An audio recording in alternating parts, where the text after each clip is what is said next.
வெற்றி வெற்றி எடப்பாடி மாபெரும் வெற்றி வெளியான மகிழ்ச்சி தகவல். நண்பர்களே, நம்ம அதிமுக தொண்டர்களாக இருந்தீங்க அப்படின்னா மறக்காம நம்ம சேனலை சப்ஸ்கிரைப் பண்ணிட்டு இந்த வீடியோக்கு ஒரு லைக் பண்ணிருங்க.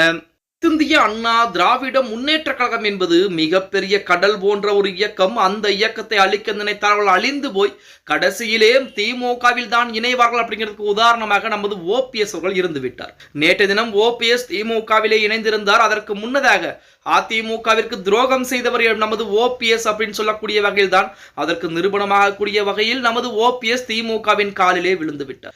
உண்மையான அதிமுகவுடைய ரத்தம் ஓடக்கூடிய எந்த ஒரு தொண்டனாக இருந்தாலும் அவர் திமுகவிலே இணைய மாட்டார் அப்படின்னு சொன்னால் அதற்கு மாற்று கருத்துக்கள் எதுவும் சொல்ல முடியாது. ஆனால் நேற்று ஓபிஎஸ் திமுகவில் இணைந்திருக்கிறார். கேட்டால் தாய் கழகம் என சொல்லி இருக்கிறார்.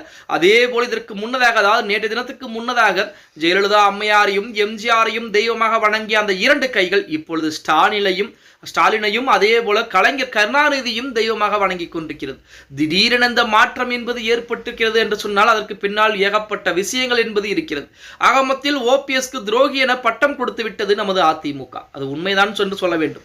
சரி, இந்த பிரச்சனை எல்லாம் ஒருபுறம் இருந்தாலுமே நமது அதிமுகவின் மீது தொடுக்கப்பட்ட வழக்குகள் அனைத்தும் நேற்றுடன் முடிவுக்கு வந்துவிட்டது. எடப்பாடி பழனிசாமிக்கு மிகப்பெரிய வெற்றிகளாக அமைந்து விட்டது என சொல்லலாம். அதிமுகவுடைய பொதுச் செயலராக எடப்பாடி பழனிசாமி தேர்வு செய்த எதிர்த்து பல வழக்குகள் என்பது தொடுக்கப்பட்டது. அது மட்டுமல்லாமல் ஓபிஎஸ்ஐ அதிமுகவிலிருந்து நீக்கப்படுவதற்கு எதிராக வழக்குகள் என்பது தொடுக்கப்பட்டது.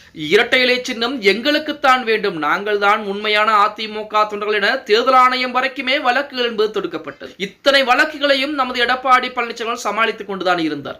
ஆனால் இறுதியாக பார்த்தா அப்படின்னா நமது ஓபிஎஸ் திமுகவிலே ஐக்கியமாகிவிட்டார். அதன் காரணமாக ஓபிஎஸ் தொடுத்த அனைத்து வழக்குகளும் இன்றோடு முடிவுக்கு வந்து விட்டது அப்படின்னே கூட சொல்லலாம். அந்த இடத்திலே வழக்குகள் அனைத்தும், அதாவது ஓபிஎஸ் மாற்றுக் கட்சியில் இணைந்ததன் காரணமாக வழக்குகள் அனைத்தும் முடிந்து விட்டது. அது எடப்பாடி பழனிசாமிக்கு மிகப்பெரிய வெற்றிகளாகத்தான் வந்திருக்கிறது. சசிகலா அம்மையார் தனி கட்சியை ஆரம்பித்து விட்டார். சசிகலா அம்மையாருடைய வழக்குகளும் முடிவுக்கு வந்து விட்டது. ஓபிஎஸும் திமுகவிலே இணைந்து விட்டார்.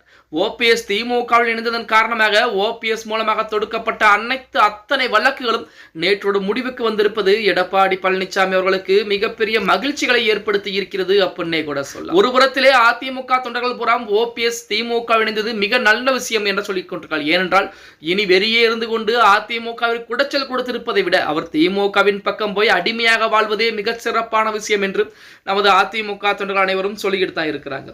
ஓபிஎஸ் அவர்கள் கொஞ்சம் யோசனை செய்திருக்கலாம். தனி கட்சி என்பது ஆரம்பித்திருக்கலாம், இல்லை என்றாலும் அரசியலை விட்டு ஓரமாக ஒதுங்கி இருந்திருக்கலாம். இதையெல்லாம் செய்யாமல் திமுக இணைந்திருக்கிறார். அவர் திமுக இணைந்திருப்பது அதிமுக எடப்பாடி பழனிசாமிக்கு மிகப்பெரிய வெற்றிகளாக, அதாவது அவர் தொடுத்த வழக்குகளின் மூலமாக அது வெற்றிகளாகத்தான் அமைந்திருக்கிறது அப்படின்னு சொன்னால் அதற்கு மாற்று கருத்துக்கள் எதுவும் சொல்ல முடியாது.